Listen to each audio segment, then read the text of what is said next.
Olá pessoal, na aula de hoje eu vou falar um pouco para vocês de como os Objetivos de Desenvolvimento Sustentável se correlacionam com os direitos humanos. Para começar, não dá para falar de direitos humanos sem a gente falar da ONU, que ela surgiu depois do fracasso da Liga das Nações em evitar a Segunda Guerra Mundial.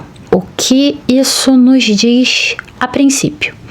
Que o mundo, a comunidade internacional, ela, pelo menos a comunidade internacional moderna, contemporânea, ela sempre teve o objetivo de resguardar questões de direitos humanos. Isso é um grande ponto. A própria questão da Liga das Nações e posteriormente da ONU foram esforços conjuntos da comunidade internacional para justamente fazer com que prevalecessem as questões de direitos humanos através de um órgão, no caso, independente, que tivesse uma situação de jurisdição também, que isso eu também vou falar, acima dos outros.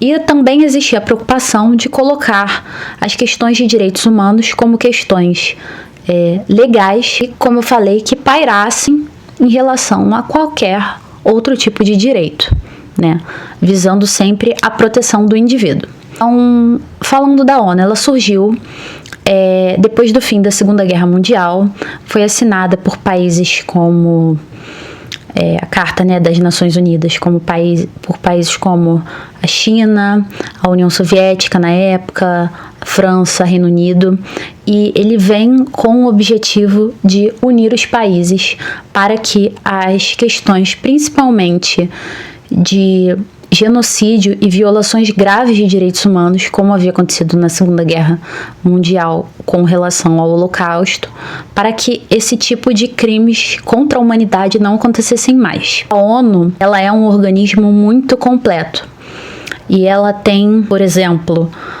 órgãos para questões de guerra, para refugiados, para defesa das mulheres, que é a ONU Mulheres, tem a Unicef, que é correlacionada a questões também de infância. Então, ela já se subdividiu para proteger vulnerabilidades específicas. Isso é um ponto. Agora, como isso começa a se correlacionar com as questões de desenvolvimento sustentável e a nossa percepção disso aqui no Brasil. A ONU, através da Carta das Nações Unidas, ela gerou diretrizes amplas para todos os países, através de sua carta, do que eram os direitos humanos, o que deveria ser protegido. Resumindo, bastante. Inclusive a Carta de Direitos Humanos, ela tá também no nosso material, a Carta da ONU. Porém, cada continente, ele tem realidades específicas, inclusive realidades históricas específicas.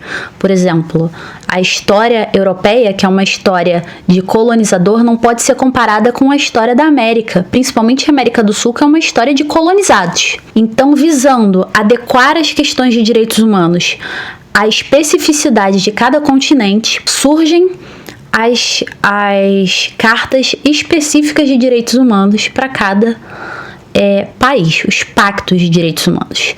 Então, nós temos a Convenção Europeia de Direitos Humanos para a Europa. Nós temos um Código Africano de Direitos Humanos na África. Nós temos um projeto de Código Árabe de Direitos Humanos. E nós temos o que é considerado o mais completo, que é o Pacto de São José da Costa Rica, que é a Convenção Interamericana de Direitos Humanos. Por que interamericana? Porque ela contempla as questões da América do Sul, América Central e América do Norte. Essa questão, ela dá um direcionamento específico para a gente das questões de direitos humanos relacionadas à América do Norte, América Central e América do Sul.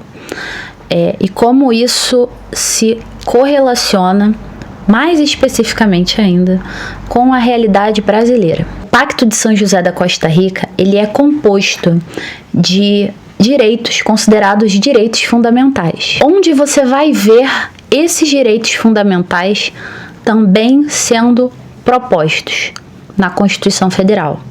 A Constituição Federal, dos países signatários da ONU e, consequentemente, que estão sob a jurisdição do Pacto de São José da Costa Rica, por consequentemente da Corte Interamericana de Direitos Humanos e da Comissão também, ela precisa ter em seu bojo questões de direito fundamental. Esse é um ponto.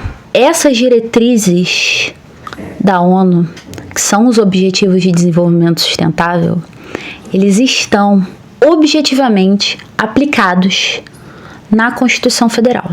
Por exemplo, o objetivo 10, que é a redução de desigualdade. O artigo 5º da Constituição Federal, que é o artigo que começa a falar de direitos fundamentais, né? Ele começa falando que todos são iguais perante a lei. Existem também questões especificamente propostas na Constituição relacionadas à saúde, que a saúde é um direito de todos. Existem direitos sociais propostos, como o direito à educação. Então, além de você conseguir, na sua redação, correlacionar com as questões de direitos humanos, você consegue, consequentemente, correlacionar com as questões constitucionais. Um contexto para vocês da nossa Constituição, vocês que estão que provavelmente não têm uma noção de direito, estão acabando de sair do ensino médio.